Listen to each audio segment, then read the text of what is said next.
Hello दोस्तों, नमस्कार। स्वागत है आपका हमारे यूट्यूब चैनल उत्तराखंड जी के वेरी इजी ट्रिक्स में। और आज की इस वीडियो में दोस्तों हम बात करेंगे नेशनल इंटरनेशनल करंट अफेयर्स नवंबर माह के महत्वपूर्ण करंट अफेयर्स के बारे में। दोस्तों जैसा कि आपको बताया दोस्तों, करंट अफेयर्स की सीरीज हमारी मंथली चलती है, जिसमें हम उत्तराखंड में दोस्तों नवंबर तक के करंट अफेयर्स को कर चुके हैं। और आज की इस वीडियो में दोस्तों हम बात करेंगे नेशनल इंटरनेशनल करंट अफेयर्स नवंबर 2023 पार्ट 1 के बारे में। आज की इस वीडियो में मैं आपको 30 महत्वपूर्ण क्वेश्चन बताऊंगा करंट अफेयर्स के, जो कि आपके आगामी उत्तराखंड के सभी एग्जाम से तो काफ़ी ज़्यादा महत्वपूर्ण रहने वाले हैं। और इसी के साथ साथ दोस्तों, अगर आपने इससे पहले की वीडियोस को नहीं देखा हुआ है तो आप उन वीडियोस को जरूर देख लीजिएगा, क्योंकि आपके एग्जाम में दोस्तों वो सभी वीडियोज एग्जाम के लिए काफ़ी ज़्यादा महत्वपूर्ण हैं।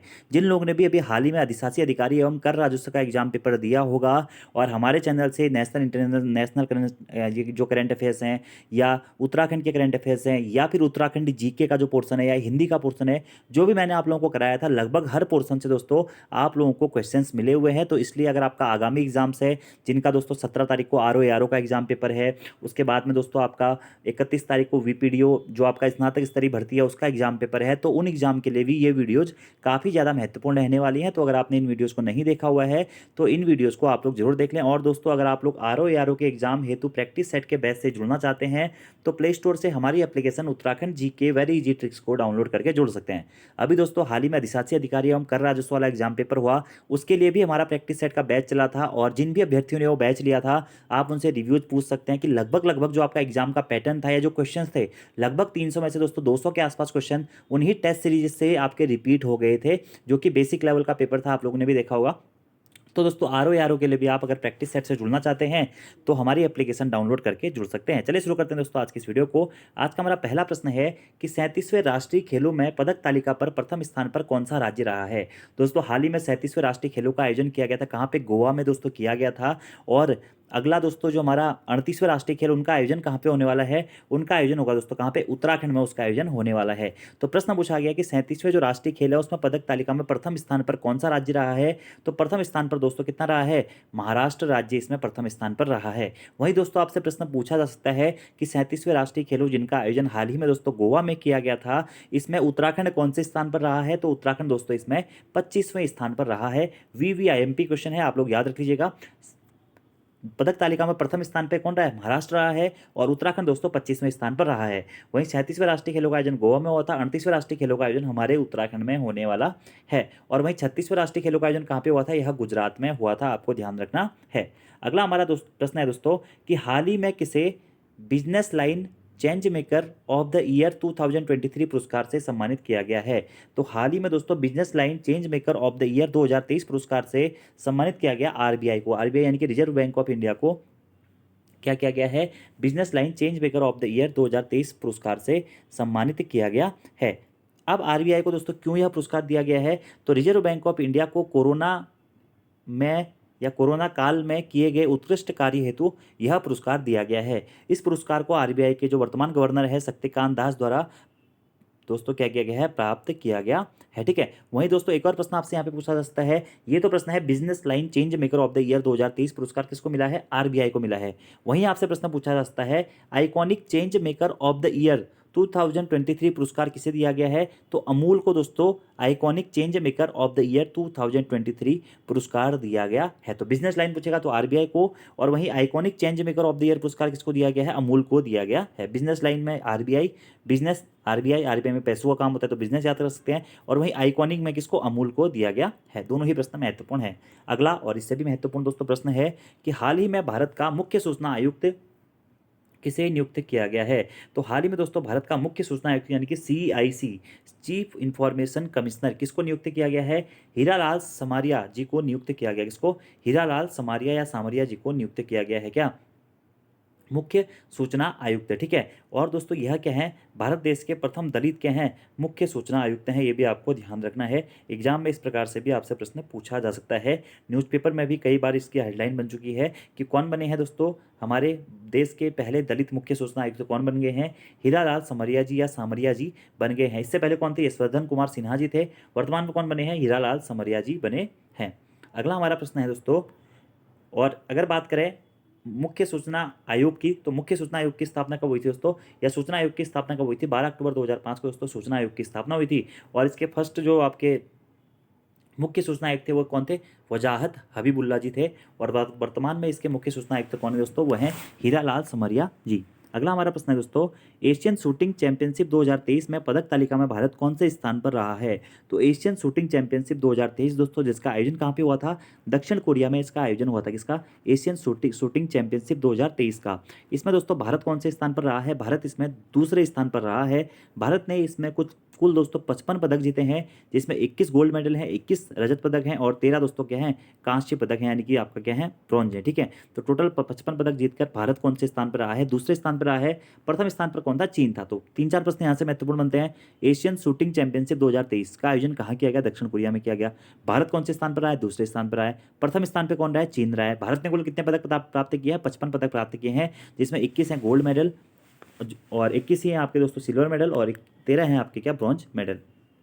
अगला हमारा प्रश्न है दोस्तों, आज़ादी के अमृत महोत्सव और मेरी माटी मेरा देश अभियान में कौन सा राज्य पहले स्थान पर रहा है। तो आज़ादी के अमृत महोत्सव और मेरी माटी मेरा देश अभियान में दोस्तों प्रथम स्थान पर रहा है कौन सा, गुजरात। गुजरात इसमें क्या रहा है, प्रथम स्थान पर रहा है। वहीं दोस्तों आपसे प्रश्न पूछा जाए अगर कि आज़ादी के अमृत महोत्सव और मेरी माटी मेरा देश अभियान में कौन सा केंद्र शासित प्रदेश प्रथम स्थान पर रहा है, तो जम्मू कश्मीर केंद्र शासित प्रदेश प्रथम स्थान पर रहा है। महत्वपूर्ण है, आज़ादी के अमृत महोत्सव और मेरी माटी मेरा देश अभियान में पहले स्थान पर राज्य रहा है गुजरात और केंद्र शासित प्रदेश कौन सा रहा है, वह है जम्मू कश्मीर। अगला हमारा प्रश्न दोस्तों कि हाल ही में अंतर्राष्ट्रीय सौर गठबंधन का 95वां सदस्य कौन सा देश बन गया है।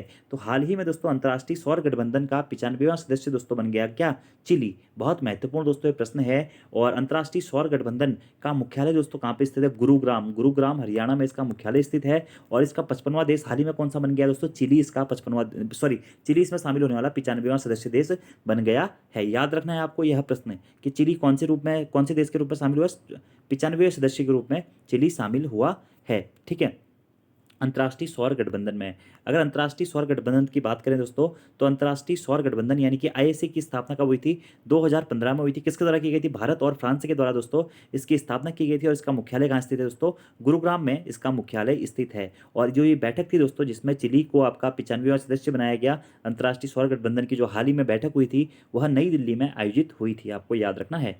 अगला हमारा प्रश्न है, हाल ही में किसने सैयद मुश्ताक अली क्रिकेट ट्रॉफी 2023 जीती है। तो प्रश्न ये बन सकता है कि सैयद मुश्ताक जो क्रिकेट ट्रॉफी है किस, मतलब जो सैयद मुश्ताक अली जो ट्रॉफी है यह किससे संबंधित है, या सैयद मुश्ताक अली जो टूर्नामेंट है वह किससे संबंधित है। तो क्रिकेट से संबंधित यह टूर्नामेंट है। और 2023 में यह टूर्नामेंट किसने जीता है दोस्तों, यह ट्रॉफी किसने जीती है, पंजाब ने दोस्तों बड़ोदरा को हराकर जीती है सैयद मुश्ताक अली क्रिकेट ट्रॉफी 2023। पंजाब और बड़ोदरा के बीच में फाइनल हुआ था, जिसमें पंजाब जीता और बड़ोदरा हार गया। और इसका आयोजन कहाँ पे हुआ था, पंजाब में दोस्तों क्या हुआ था, सैयद मुश्ताक अली क्रिकेट ट्रॉफी 2023 का आयोजन हुआ था।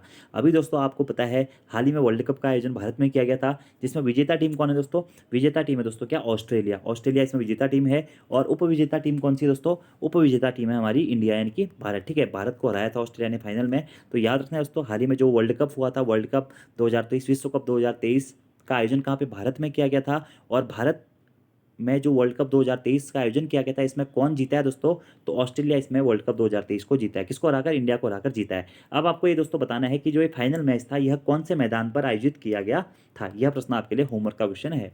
अगला हमारा प्रश्न है कि हाल ही में केंद्रीय मंत्री सर्बानंद सोनोवाल ने मुंबई में पहला अंतर्राष्ट्रीय क्रूज लाइनर लॉन्च किया है। क्रूज लाइनर का नाम क्या है। तो याद रखना दोस्तों कि हाल ही में भारत का या बात करें दोस्तों, हाल ही में पहला जो अंतर्राष्ट्रीय क्रूज लाइनर है वह कहाँ लॉन्च किया गया है। तो भारत के मुंबई में दोस्तों पहला अंतर्राष्ट्रीय क्रूज लाइनर लॉन्च किया गया है। किसके द्वारा किया गया, केंद्रीय मंत्री सर्बानंद सोनोवाल जी के द्वारा किया गया। तो इसमें प्रश्न पूछा गया कि ये जो एक क्रूज लाइनर था इसका नाम क्या है। तो इसका नाम है दोस्तों क्या, कोस्टा सेरेना। क्या नाम है, कोस्टा सेरेना। ठीक है, और देखो अपना देश पल के अंतर्गत दोस्तों हमारा पहला अंतर्राष्ट्रीय क्रूज लाइनर लॉन्च किया गया है, जिसका नाम क्या है, इसका नाम है कोस्टा सेरेना। तो प्रश्न बन सकता है दोस्तों कोस्टा सेरेना क्या है। तो कोस्टा सेरेना दोस्तों क्या है, पहला अंतर्राष्ट्रीय क्रूज लाइनर है। ठीक है, जिसे हाल ही में मुंबई से लॉन्च किया गया है, आपको याद रखना है। अगला हमारा प्रश्न है, निम्नलिखित में से सुमेलित नहीं है। क्या सुमेलित नहीं है, भारत और नेपाल के मध्य जेलेफू कोकराझार रेलवे लिंक परियोजना शुरू की जाएगी। दूसरा ऑप्शन है महिला एशियाई हॉकी चैंपियनशिप ट्रॉफी 2023 भारत ने जापान को हराकर जीती है। अगला ऑप्शन है कि हाल ही में भारत देश ने व्हाइट हाइड्रोजन को खोजा है। और अगला ऑप्शन है अंतर्राष्ट्रीय क्रिकेट में टाइम आउट होने वाले प्रथम खिलाड़ी श्रीलंका के एंजेलो मैथ्यूज बने हैं। तो कौन सा सुमेलित है पूछा गया है। तो देखिए ऑप्शन नंबर डी तो सही है आपका दोस्तों कि अंतर्राष्ट्रीय क्रिकेट में टाइम आउट होने वाले प्रथम जो खिलाड़ी बने हैं वह श्रीलंका के एंजेलो मैथ्यूज बने हैं। ठीक है, श्रीलंका और बांग्लादेश के बीच में यह मुकाबला चल रहा था जिसमें श्रीलंका के एंजेलो मैथ्यूज दोस्तों टाइम आउट होने वाले प्रथम खिलाड़ी बने हैं। अगला है कि हाल ही में दोस्तों व्हाइट हाइड्रोजन को किस देश ने खोजा है। तो फ्रांस देश ने व्हाइट हाइड्रोजन को खोजा है। यह भी बिल्कुल सही है दोस्तों। अगला ऑप्शन है हमारा महिला एशियाई हॉकी चैंपियनशिप ट्रॉफी 2023 भारत ने जापान को हराकर जीती। यानी कि जो महिला एशियाई हॉकी चैंपियनशिप ट्रॉफी 2023 का आयोजन हुआ था उसमें कौन जीता है, भारत जीता है। किसको हराकर, जापान को हराकर जीता है। ये भी बिल्कुल सही है। तो कौन सा सुमेलित नहीं है पूछा गया, ऑप्शन नंबर ए दोस्तों सुमेलित नहीं है, क्योंकि जो जेलेफू कोकराझार रेलवे लिंक परियोजना है यह भारत और भूटान के मध्य में शुरू की जाएगी। किसके मध्य में, भारत और नेपाल नहीं, भारत और भूटान के मध्य में दोस्तों जेलेफू कोकराझार रेलवे लिंक परियोजना शुरू की जाएगी। आपको यह याद रखना है। अगला हमारा प्रश्न है दोस्तों कि एफआईडी ग्रांड स्विस के टूर्नामेंट जीतने वाली पहली भारतीय महिला खिलाड़ी कौन बनी है। तो एफआईडी या फिट ग्रैंड स्विस टूर्नामेंट जीतने वाली प्रथम भारतीय महिला खिलाड़ी बनी है कौन, आर वैशाली। और पुरुष कौन जीते हैं, अभी हाल ही में पुरुष जीते हैं दोस्तों कौन, विनीत गुजराती। तो प्रश्न आपसे बन सकता है, इंपॉर्टेंट है, ग्रैंड स्विस टूर्नामेंट जीतने वाली प्रथम भारतीय महिला खिलाड़ी कौन बनी है, या हाल ही में किस महिला खिलाड़ी ने ग्रैंड स्विस टूर्नामेंट जीता है। तो आर वैशाली ने जीता है। और वहीं पुरुषों में किसने जीता है, विनीत गुजराती ने जीता है। अगला हमारा प्रश्न है 5वें राज्य खाद्य सुरक्षा सूचकांक 2022 में कौन सा राज्य शीर्ष पर है। तो 5वें राज्य खाद्य सुरक्षा सूचकांक 2022 में दोस्तों शीर्ष पर है दोस्तों केरल। आपको याद रखना है शीर्ष पर कौन सा राज्य है, केरल। उत्तराखंड की बात करें तो उत्तराखंड कौन से स्थान पर है, उत्तराखंड दोस्तों 7वें स्थान पर है। ठीक है, तो 5वें राज्य खाद्य सुरक्षा सूचकांक 2022 में कौन सा राज्य शीर्ष पर है दोस्तों, आपका केरल राज्य शीर्ष पर है। याद रखना है, इंपॉर्टेंट है। ठीक है, अगला हमारा प्रश्न है दोस्तों कि हाल ही में किसे भारत के महासर्वेक्षक यानी कि सर्वे जनरल ऑफ इंडिया नियुक्त किया गया है। ठीक है, तो भारत का महासर्वेक्षक यानी कि सर्वे जनरल ऑफ इंडिया दोस्तों हाल ही में किसे नियुक्त किया गया है हितेश कुमार एस मकवाना जी को। इंपॉर्टेंट और महत्वपूर्ण दोस्तों यह प्रश्न है। एक तो सीआईसी वाला इंपॉर्टेंट है, अगला ये प्रश्न बहुत ज़्यादा इंपॉर्टेंट है कि भारत के महासर्वेक्षक किसे नियुक्त किया गया हाल ही में, यानी कि सर्वे जनरल ऑफ इंडिया किसे नियुक्त किया गया है। तो हितेश कुमार एस मकवाना जी को नियुक्त किया गया है। अगला हमारा प्रश्न है निम्नलिखित कथनों में से सुमेलित नहीं है। क्या सुमेलित नहीं है, ब्रिटिश अकेडमी बुक प्राइज 2023 से अनीता देसाई जी को सम्मानित किया गया है। विश्व विज्ञान दिवस 10 नवंबर को मनाया जाता है। हाल ही में चर्चा में रहा क्ले यूचे यस्कोई ज्वालामुखी रूस में स्थित है। और बन्नी उत्सव आंध्र प्रदेश राज्य में मनाया जाता है। ठीक है, तो कौन सा सुमेलित नहीं है पूछा गया। तो ऑप्शन नंबर ए दोस्तों आपका इसमें सुमेलित नहीं है, क्योंकि ब्रिटिश अकेडमी बुक प्राइज 2023 से अनीता देसाई को सम्मानित नहीं किया गया, जबकि किसको, नंदिनी दास जी को सम्मानित किया गया है। नंदिनी दास जी को सम्मानित किया गया है। आपको याद रखना है, ब्रिटिश अकेडमी बुक प्राइज 2023 से नंदिनी दास को सम्मानित किया गया है। विश्व मानव दिवस 10 नवंबर को मनाया जाता है। बिल्कुल सही है दोस्तों। हाल ही में चर्चा में रहा दोस्तों जो आपका क्लेयूचेई स्कोय है, यह ज्वालामुखी किस देश में स्थित है, रूस में स्थित है। याद रखना है। यह प्रश्न ये भी बन सकता है कि क्लेयूचेस्कोस क्या है, यह ज्वालामुखी है कौन से देश का दोस्तों, रूस में स्थित है। ठीक है, और बन्नी उत्सव जो है आंध्र प्रदेश राज्य में मनाया गया है। बिल्कुल सही है। और नंदिनी दास जी को दोस्तों सम्मानित किया गया है ब्रिटिश अकेडमी बुक प्राइज 2023 से। ठीक है, उनकी पुस्तक दोस्तों क्या, courting India, England Mughal India and the origin of empire के लिए। ठीक है, तो इनकी जो पुस्तक थी courting India, England Mughal India and the origin of empire के लिए इन्हें सम्मानित किया गया ब्रिटिश अकेडमी बुक प्राइज 2023 से। ठीक है, और राष्ट्रीय विज्ञान दिवस दोस्तों 28 फरवरी को मनाया जाता है। वहीं विश्व विज्ञान दिवस 10 नवंबर को मनाया जाता है। आपको ध्यान रखना है। अगला प्रश्न है हमारा जातिगत आर्थिक सर्वेक्षण जारी करने वाला प्रथम राज्य कौन बन गया है। तो जातिगत आर्थिक सर्वेक्षण दोस्तों जारी करने वाला प्रथम राज्य बन गया देश का बिहार। ठीक है, याद रखना, जातिगत आर्थिक सर्वे जो किया है बिहार ने किया है। और वहीं दोस्तों जातिगत जनगणना करने वाला देश का पहला राज्य भी कौन बना है, बिहार ही बना है। ये दोनों ही प्रश्न दोस्तों आपको याद रखना है। जातिगत आर्थिक सर्वेक्षण करने वाला देश का पहला राज्य बिहार बना है। और वहीं दोस्तों जो आपका जातिगत जनगणना जारी करने वाला प्रथम राज्य भी कौन बना है, बिहार ही बना है। ठीक है, अगला हमारा प्रश्न है दोस्तों कि भारत का पहला शहर कौन सा है जिसे यूनेस्को ने सिटी ऑफ लिटरेचर के रूप में मान्यता दी है। ये भी दोस्तों बहुत महत्वपूर्ण आपका प्रश्न है। सिटी ऑफ लिटरेचर के रूप में भारत का पहला शहर कौन सा है जिसे यूनेस्को ने सिटी ऑफ लिटरेचर के रूप में मान्यता दी है। तो कोझिकोड शहर, जो कि दोस्तों कहाँ स्थित है, केरल में स्थित है। और इसे दोस्तों यूनेस्को ने सिटी ऑफ लिटरेचर के रूप में मान्यता प्रदान की है। बहुत महत्वपूर्ण दोस्तों आपका यह प्रश्न है। सिटी ऑफ लिटरेचर क्या है, कोझिकोड कहाँ स्थित है, केरल में स्थित है। ठीक है, और मध्य प्रदेश के ग्वालियर शहर को दोस्तों यूनेस्को ने सिटी का या म्यूजिक सिटी के रूप में क्या दी है, मान्यता दी है। ठीक है, याद रखना है दोस्तों। अगर पूछें सिटी ऑफ लिटरेचर के रूप में किसको मान्यता दी है यूनेस्को ने, तो भारत के कोझिकोड शहर जो कि आपका कहाँ स्थित है, केरल में स्थित है दोस्तों, इसको सिटी ऑफ लिटरेचर के रूप में मान्यता दी है। वहीं प्रश्न पूछा जाए city of music, city of music के रूप में किसे मान्यता दी है यूनेस्को ने, तो मध्य प्रदेश के ग्वालियर शहर को दी है मान्यता, किसके रूप में, सिटी ऑफ म्यूजिक के रूप में। दोनों ही प्रश्न याद रखना, city of literature Kozhikode Kerala और सिटी ऑफ म्यूजिक दोस्तों कौन सा है, ग्वालियर मध्य प्रदेश। ठीक है, दोनों प्रश्न आपके महत्वपूर्ण हैं। अगला हमारा प्रश्न है कि किस भारतीय ने wild life photographer of the year 2023 का पुरस्कार जीता है। तो wild life photographer of the year 2023 का पुरस्कार दोस्तों किसने जीता है, ये जीता है विहान तल्या विकास जी ने। किसने, विहान तल्या विकास ने wild life photographer of the year 2023 का दोस्तों पुरस्कार जीता है। अगला हमारा प्रश्न है दोस्तों, भारत निर्वाचन आयोग द्वारा तैयार किया गया एनकोर सॉफ्टवेयर में एनकोर का पूरा रूप क्या है। ठीक है, तो भारत निर्वाचन आयोग के द्वारा दोस्तों एक सॉफ्टवेयर तैयार किया गया जिसका नाम है एनकोर, और इस एनकोर का फुल फॉर्म क्या है आपसे पूछा गया है। तो इसकी फुल फॉर्म है दोस्तों क्या, enabling communication on real time environment. ये आपको दोस्तों याद रखनी है, ENCORE। एनकोर क्या है, एक सॉफ्टवेयर है, किसने लॉन्च किया है, भारत निर्वाचन आयोग के द्वारा इसको तैयार किया गया। इसका फुल फॉर्म क्या है, enabling communication on real time environment. ठीक है, याद रखना है, enabling communication on real time environment, इसकी दोस्तों क्या है, फुल फॉर्म है।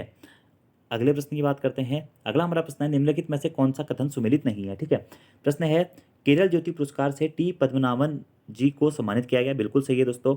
अगला है, हाल ही में सचिन तेंदुलकर को का स्टैचू वानखेड़े स्टेडियम मुंबई में लगाया गया है, ये भी दोस्तों बिल्कुल सही है। अगला ऑप्शन है, हाल ही में स्टेट बैंक ऑफ इंडिया ने SBI ने सचिन तेंदुलकर को अपना ब्रांड एम्बेसडर नियुक्त किया, नहीं दोस्तों, SBI ने सचिन तेंदुलकर को नहीं, महेंद्र सिंह धोनी को यानी कि MSD को क्या किया है, अपना ब्रांड एम्बेसडर नियुक्त किया गया, बिल्कुल सही है। ठीक है, महेंद्र सिंह धोनी यहाँ पे होगा। ठीक है, तो सुमेलित नहीं है, ऑप्शन नंबर सी। ठीक है, बाकी केरल ज्योति पुरस्कार से टी पद्मनाभन जी को सम्मानित किया गया, बिल्कुल सही है। सचिन तेंदुलकर का स्टैचू वानखेड़े स्टेडियम में लगाया गया है, बिल्कुल सही है। और breaking the mould reimagining India's economic future book Raghuram Rajan और रोहित लांबा जी के द्वारा लिखी गई, ये भी बिल्कुल सही है। यह प्रश्न दोस्तों इकोनॉमिक्स का है, इंपॉर्टेंट है, बन सकता है एग्जाम में, कि breaking the mould reimagining India's economic future book किसके द्वारा लिखी गई है, तो ये रघुराम राजन जी और रोहित लांबा जी के द्वारा लिखी गई पुस्तक है। ठीक है, तो कौन सा सुमेलित नहीं है, ऑप्शन नंबर सी, क्योंकि SBI ने अपना ब्रांड एम्बेसडर महेंद्र सिंह धोनी को नियुक्त किया है। अगला हमारा प्रश्न है, कॉलिंस डिक्शनरी ने वर्ल्ड ऑफ द ईयर 2023 किसको चुना है दोस्तों, तो AI यानी कि आर्टिफिशियल इंटेलिजेंस को दोस्तों कॉलिंस डिक्शनरी ने वर्ल्ड ऑफ द ईयर 2023 चुना है। ठीक है, ये भी अच्छा और महत्वपूर्ण प्रश्न है, AI। अगला हमारा प्रश्न है, हाल ही में घटित कथनों के पर विचार कीजिए। ठीक है, रॉबर्ट फिको को स्लोवाकिया का प्रधानमंत्री नियुक्त किया गया है। अगला है, पहले AI समिट 2023 का आयोजन ब्रिटेन में किया गया।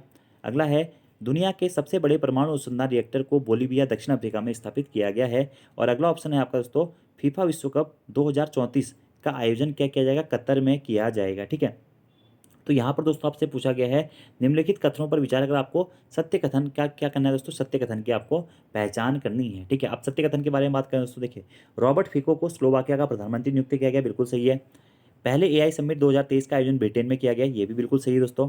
दुनिया के सबसे बड़े परमाणु अनुसंधान रिएक्टर को बोलीविया दक्षिण अफ्रीका में स्थापित किया गया, ये भी बिल्कुल सही है। अब प्रश्न कैसे बनेगा इसमें, ऐसे बनेगा दोस्तों, देखिए, एक ही प्रश्न से 4 क्वेश्चन है आपके। पहले AI समिट 2023 का आयोजन कहाँ किया गया, ब्रिटेन में। स्लोवाकिया का प्रधानमंत्री किसको नियुक्त किया गया, रॉबर्ट फिको को।